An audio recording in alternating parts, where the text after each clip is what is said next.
Have you ever wondered what the Earth's laughter looks like? Imagine, for a moment, that the ground beneath us could express joy, that nature itself could burst into laughter. What would that look like?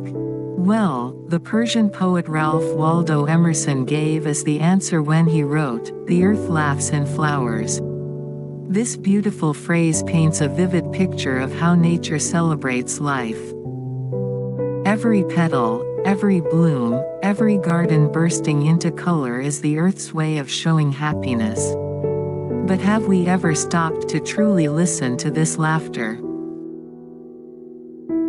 Have we taken the time to understand what it means not just in poetry but in reality? Today, let us explore the deeper meaning behind this phrase. We will uncover how flowers symbolize nature's resilience, humanity's connection to beauty, and the delicate balance we must protect. Flowers as the earth's joyful expression. Let's begin with the simplest interpretation. When the earth is in bloom, it feels alive. Springtime arrives, and suddenly, what was once barren and cold bursts into vibrant color. The dull grays of winter fade away, and in their place, we see tulips, daisies, cherry blossoms, and roses all seeming to stretch toward the sky, basking in the warmth of the sun. This transformation is nothing short of magical. It is as if the earth itself is smiling, laughing, rejoicing in the cycle of life. And isn't that what laughter is? A natural response to happiness, an uncontrollable burst of energy. Flowers are the earth's way of expressing that energy, an explosion of beauty that speaks of renewal, growth, and possibility. But this laughter is not just for the earth. It is for us, too. Think about how flowers make you feel. A bouquet given to a loved one, a field of wildflowers seen on a walk, or even a single bloom pushing through a crack in the sidewalk. Each one evokes joy, wonder, and sometimes even hope. Two flowers is a symbol of resilience. But laughter is not just about happiness. Sometimes, it is an act of defiance. It is the ability to find joy despite difficulty, to bloom despite hardship. Consider the lotus flower. It grows in the mud, in murky waters, yet it emerges pure and untouched, floating gracefully on the surface. The cherry blossoms in Japan bloom beautifully but only for a short time, reminding us that life is fleeting, and we must cherish every moment. The desert bloom, which occurs in the harshest of conditions, proves that even in adversity, life finds a way. Isn't this a lesson for us as well?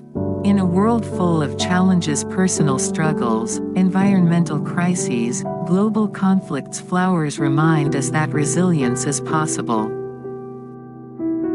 No matter how dark the night, the sun will rise, and the flowers will bloom again. The earth laughs not just in moments of ease but in moments of struggle. It refuses to remain barren. 3. Humanity's relationship with flowers. Throughout history, flowers have held deep meaning for humanity. They are in our myths, our traditions, and our art. The ancient Egyptians placed them in tombs as a sign of eternal life. The Victorians used them to communicate emotions in a language all their own. Even today, we use flowers to mark every significant event in our lives: birth, love, grief, celebration. But why? Why do we keep turning to flowers in our most profound moments? Perhaps it is because they mirror our emotions. They are fragile yet strong, fleeting yet unforgettable. They bring comfort, convey love, and remind us of life's simple beauty. Yet, Despite their importance, we often take them for granted. As urbanization spreads, as forests are cut down, as climate change alters our landscapes, the laughter of the earth is fading. Once vibrant fields are disappearing, once rich ecosystems are struggling. What happens when the earth can no longer laugh? What happens when the flowers stop blooming? It's our responsibility to keep the earth laughing. And that brings us to the most important part of this speech, our role in ensuring that the earth continues to laugh. If flowers are the earth's joy, then protecting them is our duty. We must ask ourselves, what are we doing to preserve this laughter? Are we planting more trees and flowers, or are we paving over the beauty of nature? Are we nurturing the environment, or are we causing its silent suffering? The good news is that every small action makes a difference. By planting a single flower, supporting green spaces, reducing pollution, and being mindful of our ecological impact, we help the earth laugh a little louder. Imagine a world where every individual did just one thing to help nature flourish. The earth would not just smile, it would erupt in joyous laughter. Conclusion: let's listen to the earth's laughter.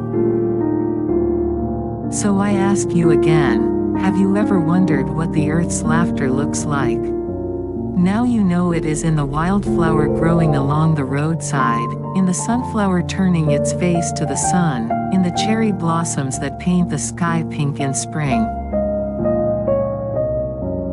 But more importantly, it is in our hands.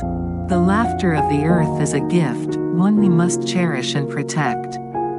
Because if we fail to listen to it, if we allow the flowers to fade and the laughter to die, then we will lose something far greater than just beauty. We will lose a part of ourselves. So let's plant more flowers. Let's appreciate their fleeting beauty. Let's be the reason the earth continues to laugh.